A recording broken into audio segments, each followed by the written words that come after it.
Good morning students. Today we will discuss about the chapter number 2. The name of the poem Lake Isle of Innisfree, which is written by William Butler Yeats.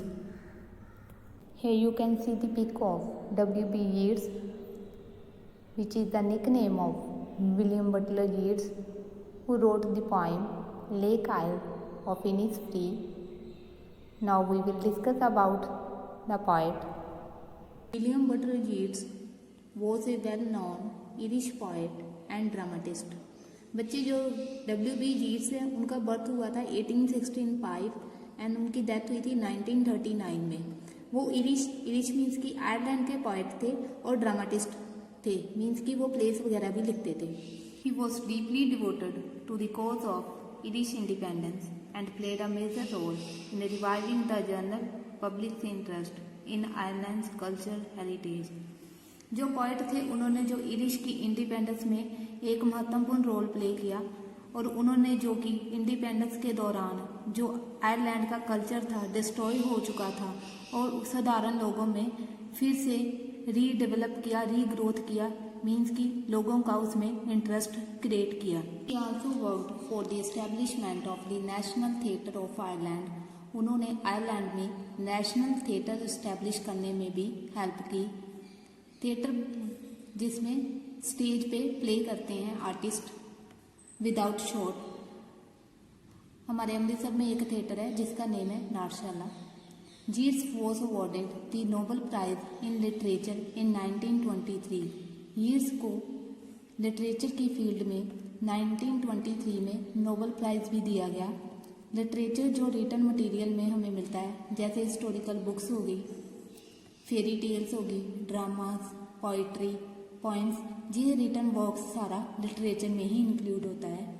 Making him the first person of independent Ireland to be honoured with the prize. वो पहले person बने थे Ireland की independence के बाद जिन्हें honour किया गया था नोबेल प्राइज के साथ लिटरेचर की फील्ड में.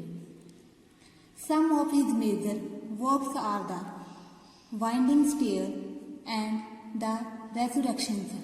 उन्होंने कुछ मेजर वर्क्स होती है जो उन्होंने बुक्स लिखी हैं, उनमें से कुछ फेमस हैं The Winding Stair and The Resurrection. Let us start the poem Lake Isle of Innisfree. Isle means island. Innisfree एक प्लेस का नेम है जो आयरलैंड में है, जहाँ पे पोइट ने अपने चाइल्डहुड डेज स्पेंड किए थे. ये पोइम पब्लिश की गई 1888 में.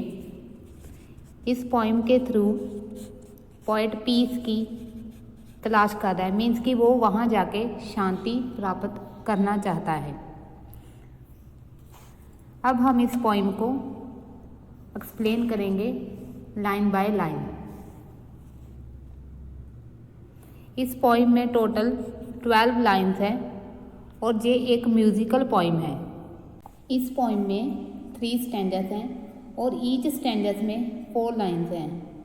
जिस स्टैंडर्स में एक स्टैंडर में 4 लाइन्स होती है उसे हम क्वैट्रियन पोइम बोलते हैं.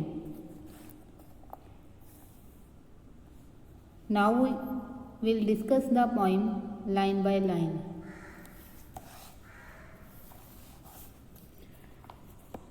आई विल अराइज. अराइज का मीनिंग लिख सकते हो get up.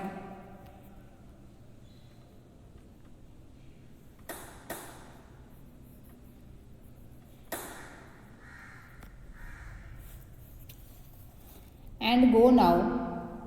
And go to Innisfree. And a small cabin. Cabin means room. Cabin word को अंडरलाइन करके रूम लिखो. Build there of clay and wattles made. Wattles word को अंडरलाइन करके लिखोगे bamboo sticks.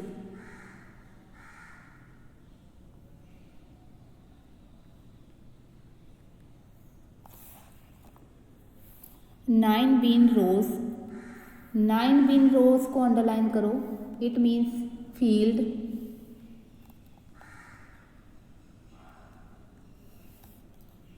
Will I have there.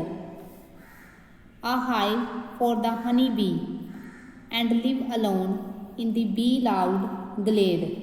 Bee loud का meaning buzzing, underline the word bee loud, इसका meaning लिखोगे buzzing.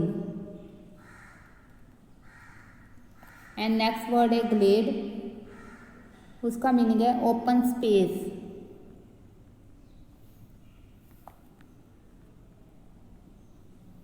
Stanza में जो पोइट है वो कहता है कि वो इनिस फ्री जाएगा जहाँ पे उसने अपने चाइल्डहुड डेज स्पेंड किए, और वहाँ पे एक छोटा सा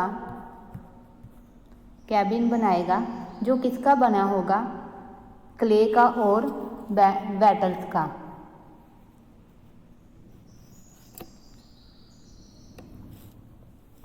और वहाँ पे वो एक 9 बीन रोज एक फील्ड बनाना चाहता है जहाँ पे 9 लाइन्स होंगी, और वो वहाँ पे एक फील्ड बनाएगा.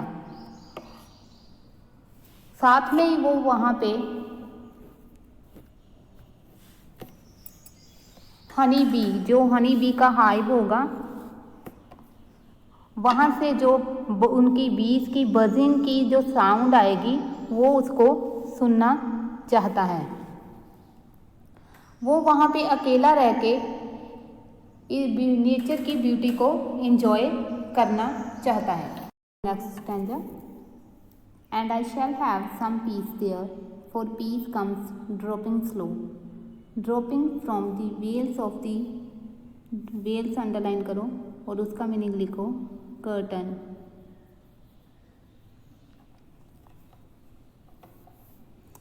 Morning to where the cricket sings, morning means first ray of sun.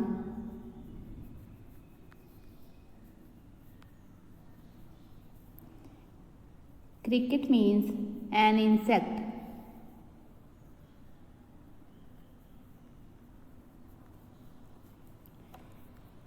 Their midnights all a glimmer and noon a purple's glow. Glimmer means shine. इस स्टैंजा में पोएट चाहता है कि वो इनिस फ्री वाली प्लेस पे अकेला रहे जहाँ पे उसे पीस गेट होगा. जो पीस है वो स्लोली स्लोली उसके पास आएगा, मीन्स कि धीरे धीरे उसके माइंड को रिलैक्स करेगा. सुबह फॉर एग्ज़ाम्पल जब सनराइज़ होता है मॉर्निंग टाइम में, तो जो मॉर्निंग टाइम में सनराइज़ होता है, क्लाउड्स जो हैं, जहाँ पे उसने क्लाउड्स को कंपेयर किया है कर्टन्स के साथ, वो क्लाउड्स धीरे धीरे रिमूव होते हैं और जो सन है ब्राइटली शाइन करेगा, वो उसे भी इंजॉय करना चाहता है. और साथ में वो एक इंसेक्ट है क्रिकेट जो उसने पोइम में यूज़ किया है, उसकी जो आवाज़ है उसे लगता है कि एज ए सॉन्ग होगी, वो उस आवाज़ को भी इंजॉय करना चाहता है. और मिड नाइट ऑल ग्लिमर, जब आधी रात को आसमान में स्टार्स और मून्स की जो लाइट होगी ग्लिमर शाइन करते हुए, वो ओपन जो एरिया होगा और नेचर की ब्यूटी को एंजॉय करेगा. और उसने नून आफ्टरनून के टाइम को कैसे कंपेयर किया कि एक पर्पल ग्लो होगी, मीन्स कि ये पर्पल ग्लो है जो सिर्फ वो नेचर के साथ रह के ही इंजॉय कर सकता है. An evening full of the linnet's wings, I will arise and go now, for always night and day I hear lake water lapping with low sounds of by the shore. यहाँ पे Lynette जो word है वो एक bird का name है, name of a bird.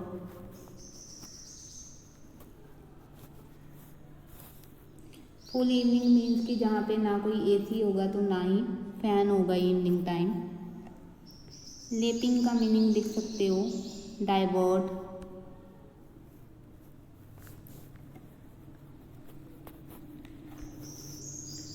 शोर का मीनिंग लिख सकते हो सी बोर्ड, जो समुंदर का किनारा होता है किसी भी चीज़ का, रिवर का, लेक का. एज लिख सकते हो सेकंड वर्ड इसके लिए.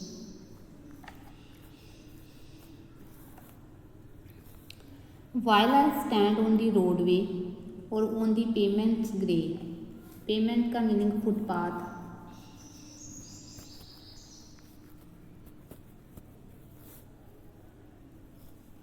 I hear it in the deep heart's core, heart's core में deepest part of the heart, deepest part of the heart.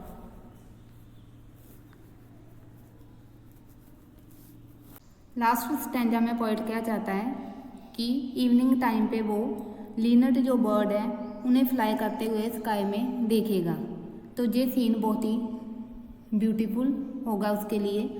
और साथ में वो अपने नाइट और डेज इनिसफ्री वाली जगह पे स्पेंड करना चाहता है। और लेक के वाटर में जब स्टोन स्टक होते हैं वाटर के साथ, उसकी जो साउंड क्रिएट होती है वो उसके कानों में इकोइंग करती है, मीन्स की गूंजती है।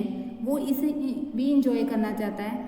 और वो पोइट क्या कहता है कि जब इस ब्यूटी को एंजॉय करने के बाद वो सिटी लाइफ में फिर एंटर करेगा, तो वो कहीं पे एक रोड की साइड पे भी खड़ा हो, पेमेंट के पास भी खड़ा हो, तो उसे ये साउंड अपने कानों में सुनाई देगी, क्योंकि ये नेचर की ब्यूटी जो है उसके दिल में घर कर चुकी है।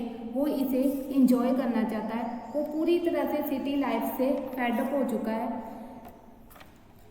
पोएट को लगता है कि चाहे वो सिटी लाइफ में एक अच्छा जीवन व्यतीत कर रहा है, बट उसे अब जहाँ पे घुटन महसूस होती है, क्योंकि उसने इस चीज़ को तब फील किया था जब उसने एक छोटी सी टॉय की शॉप पे टॉयस देखे थे, और उन्हें देखकर उसे अपने बचपन के सारे डेज जो थे रिकॉल हो गए थे। वो फिर से इसीलिए वो चाहता है कि वे दोबारा अपने जो समर डेज हैं वापस इनिसफ्री वाली जगह पे जाके स्पेंड करे, क्योंकि वो नेचर की ब्यूटी को एंजॉय करना चाहता है। क्योंकि जो प्रेजेंट टाइम है उसे लगता है कि बहुत ही शोर शराबे वाला, क्राउडी एंड नॉइजी है। इस पॉइंट के थ्रू पोएट ये समझा रहा है कि हमें नेचर की ब्यूटी को एंजॉय करना चाहिए।